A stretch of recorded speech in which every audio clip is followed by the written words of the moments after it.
I was sure this was the next big idea.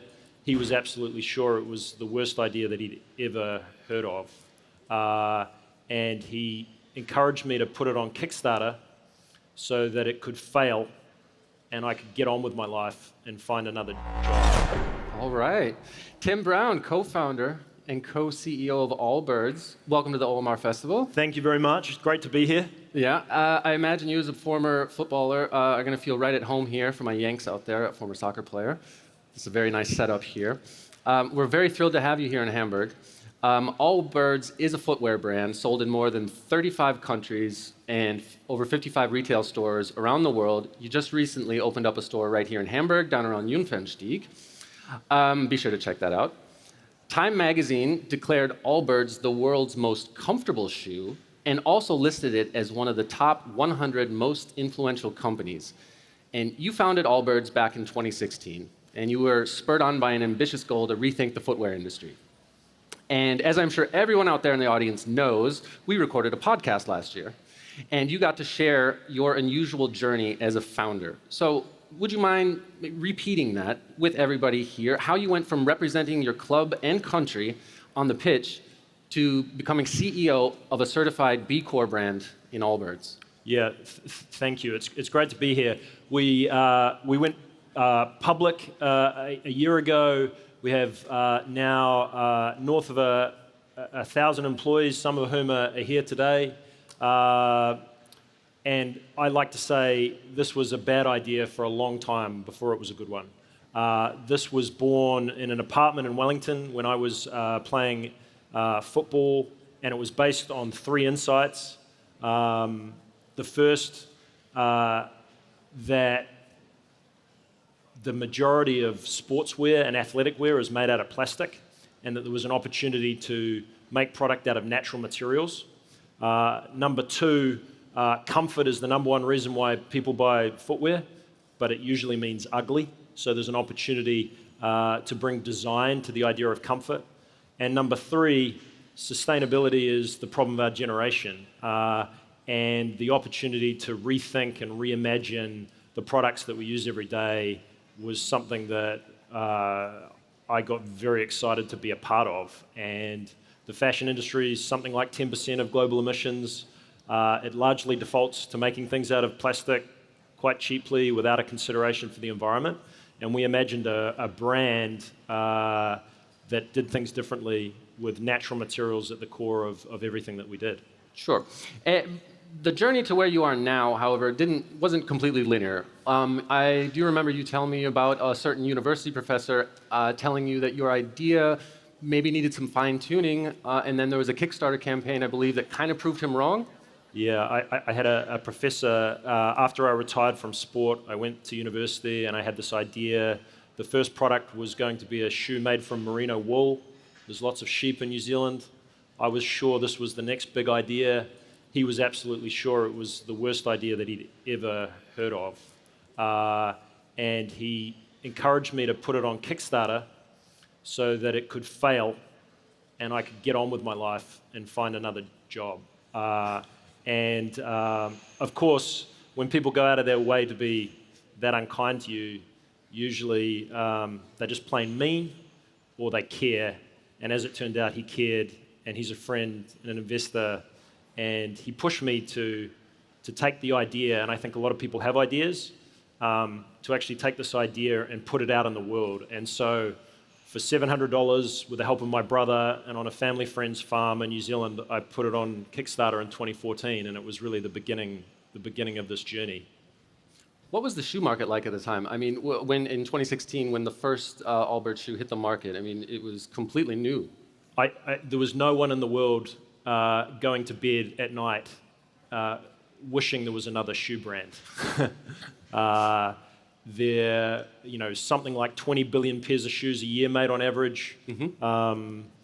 And I was unsure that this could make a difference. And yet what I discovered, that by telling the story and by putting the idea out there, there was lots of people making shoes. There was less or maybe very few or maybe none making shoes with sustainability and natural materials at the core, with the idea that climate change and sustainability was the problem of our generation and that we needed to rethink the entire ecosystem. And so sometimes in the early stages, if everyone says your idea is a good thing, that's probably a bad thing. And I took, with the benefit of reflection, that challenge, that doubt, was part of the early success that we had. Okay, and obviously, if you look at the slides behind us, there's a very prominent ex-president who's also rocking some Allbirds there, so I think it's gained enough traction. Yeah, Barack. Thank you, Barack. Yeah. Good guy. Here behind us, we also see a carbon receipt. It's a key visual in Allbirds' effort to zero in on sustainability. And as we're talking here, going to be talking about up here, how are you incorporating carbon into your end products and into the communications? Because it's a very immensely complex topic. Yeah, look, I mean, sustainability is a complicated word. If I ask the audience, do you care about sustainability? Can you raise your hand? Everyone. If you haven't put your hand up, what's wrong with you? But if I ask you a follow-up question, what does it mean to you? I would probably get a lot of different answers. It would be about recyclability and end of life and fair trade labor and animal welfare and air quality and water quality and so on and so forth. And all of those things are important, but they sometimes they have competing incentives. They can be complicated. It can get so difficult that maybe I want to stay in bed and not get out of bed because I don't even know where to start. And so I think part of the challenge and the opportunity is to break apart that word and make sense of it. And at Allbirds, what we've done is focus on a North Star around carbon. Think calories on food. It's not the entire answer to a healthy diet, but it's an important North Star metric that can guide behavior, that can incentivize action.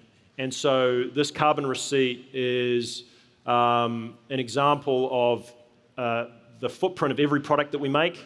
When you purchase something from our store in Hamburg or online, you'll get a receipt that articulates the carbon footprint of the product. And for me, this is the future of how we will consume, how we will make choices. In the same way that you go into a McDonald's and there's calories on the menu, it's not the whole answer, but you probably don't want to be eating there every day. And so this accountability for the way that we consume, we believe at Allbirds is the future of how we will evaluate the products and services that we use every day. You mentioned this earlier, that despite the fashion industry accounting for roughly 10% of global emissions, somebody told you, I'm not sure if you remember who, it doesn't really matter, but to switch to a greener future, like that switch won't be solved by fashion brands, but by scientists.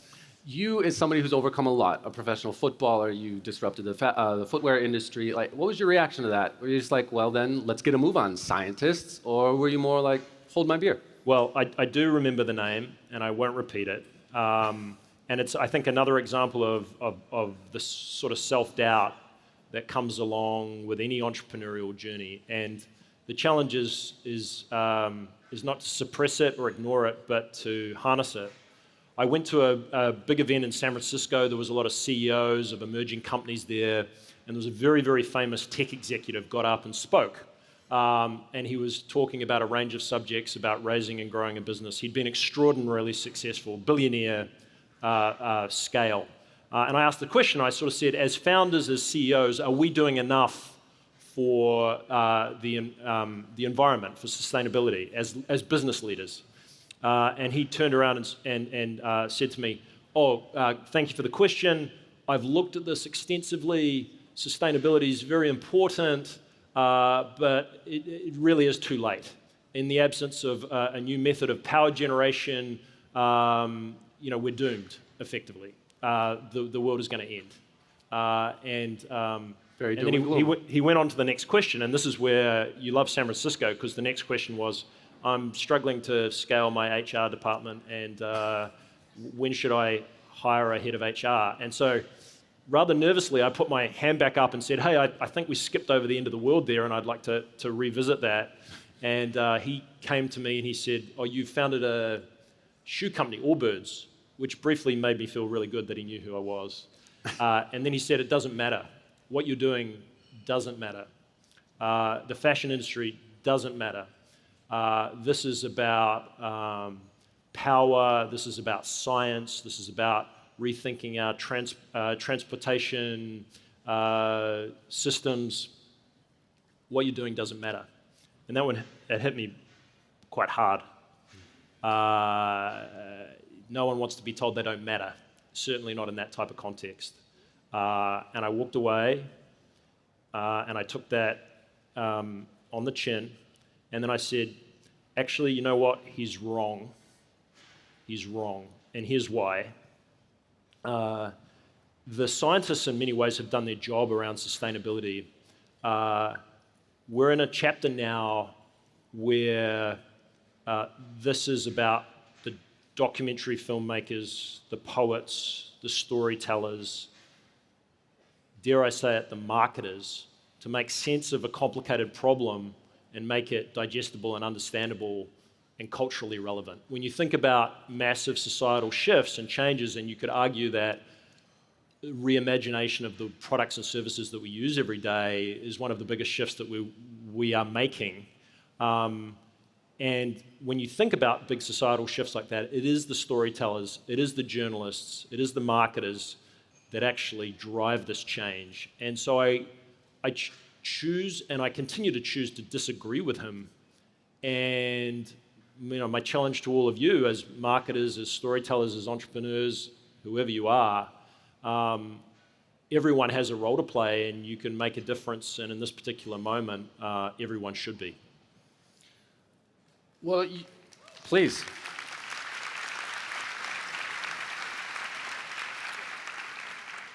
The foundation for that is some type of common ground when it comes to understanding, like you were saying earlier when everybody showed their hands. But you have to kind of drill down on the message. You have to fine-tune it. But where do you start with that? Where did you start specifically with Allbirds that? Well, I think you got to do the work. I think sustainability is one of those words. I mean, everyone put their hand up, or the people that didn't have been asked to leave, which is great. Everyone understands, I think, on some level it's important, but it's a word that we hide behind. It's not a word that invites people in sustainability. We need to break it apart. We need to stop using it, and we need to stop wanting ice cream in this moment. There is no ice cream. This is a game of inches. This is a game of hard work, and you've got to do the work, and you've got to educate yourself. In the case of our carbon, we have a very detailed plan that we publish. Last year, I believe it was 27 initiatives to reduce our average carbon footprint by 19%. Really hard work. Nothing sexy about that at all. But it's important. And so as you go back to your businesses and the brands that you run, or the companies that you work for, or the businesses that you will found, don't think this is easy, but it is necessary, it is important, and you've got to do the work. And you can't make sustainability the bit that gets added on at the end. It needs to be fundamental to your strategy. And I think when you do that, you'll see all sorts of opportunity, because I think the people that work this out, the people that work out how to both embed sustainability in their strategy, and more importantly, or just as importantly, to market it to consumers, are the ones that are going to win in the long run. I think that's, without question, the truth. You also brought a clip right here that we're going to show in a second about one way that you've done just that. Action.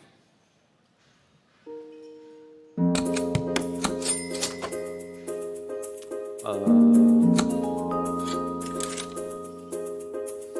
don't think it was originally so bleak.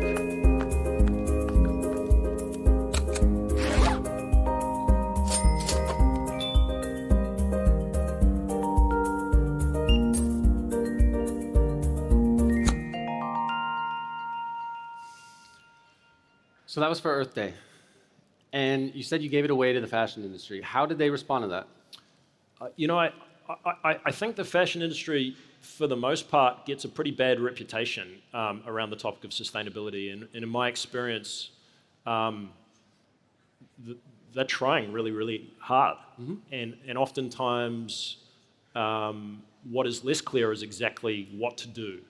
I think there is a lot, on the topic of ice cream, I think people want to say consumption is bad, we should stop buying things. And yet there's an element of that which is true. That is true. There's certain things that we could buy less of, we could be more considerate in the way that we consume, but the idea that we're going to stop buying shoes and t-shirts and stop consuming is wrong. And so it's an easy argument to make, and I think it's only part of the answer. I think we need to reframe the challenge to rethink the products that we make and how we make them and what we make them from.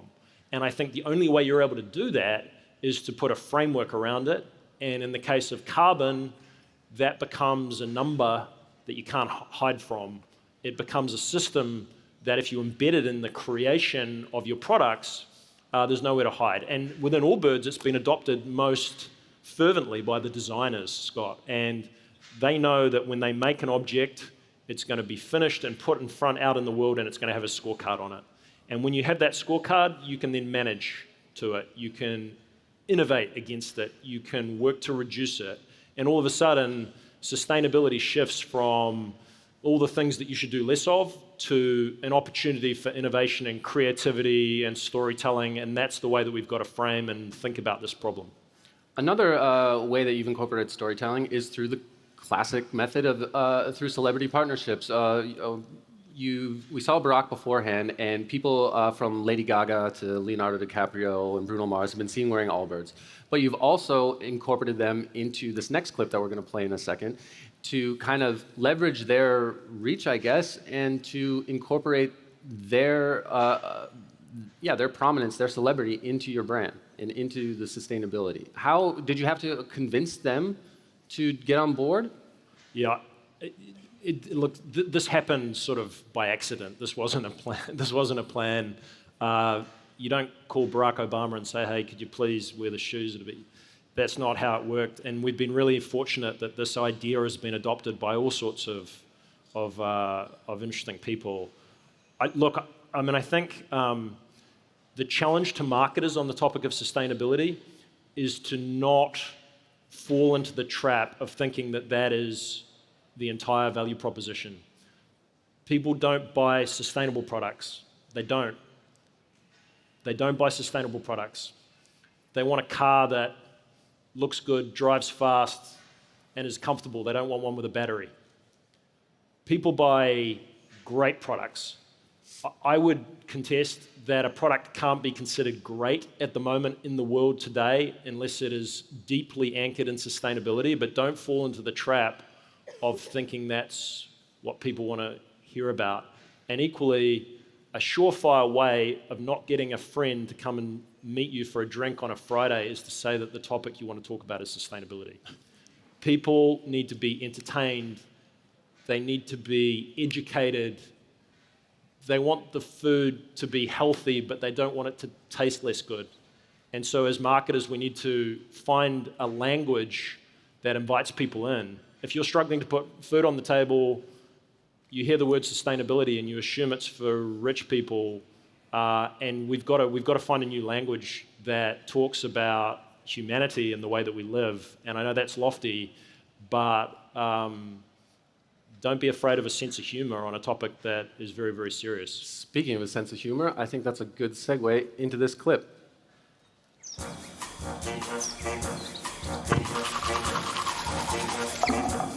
When Allbirds announced I was the spokesperson for their new running shoe, the internet was, well,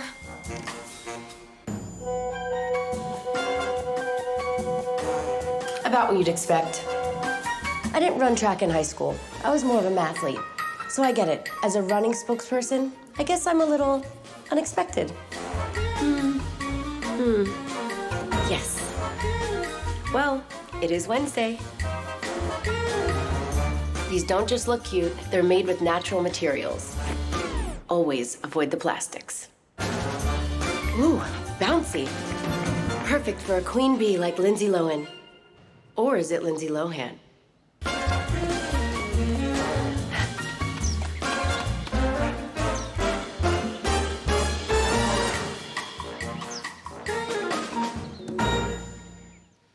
humor is a good way to deal with these topics.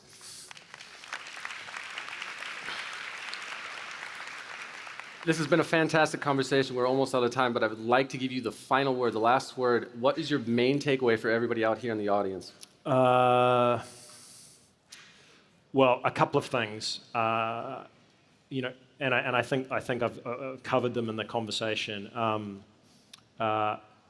This is hard work. This is a game of inches. As you go back to your worlds, out of this, you know, away from this wonderful event and the wonderful parties that are attached to it, and you go back to your real life, challenge the leaders of the organizations that you work for. And if you're the leader of the company, be a part of the solution here, and do the work. Do the work. And for me, that starts with carbon and understanding of the footprint of your organization, and use that not to put posters on the wall, but to inform the strategy of the way that you think about your business. And the second thing I would say is, as marketers, as storytellers, as entrepreneurs, don't think that you can't make a difference. The scientists have in many ways done their job. You can't open a newspaper without seeing validation or confirmation that climate change is the problem of our generation. But it is the storytellers, it is the marketers, it's the entrepreneurs, it's the creative voices that will connect that problem to the way people live. And I don't think it's been, there's ever been a problem in human history that's needed marketers more than climate change and sustainability. And your work can make a difference when it's built on a foundation of hard work and understanding. And I would encourage you to play your part in making a difference. And I believe you can. Tim Brown, ladies and gentlemen. Thank you.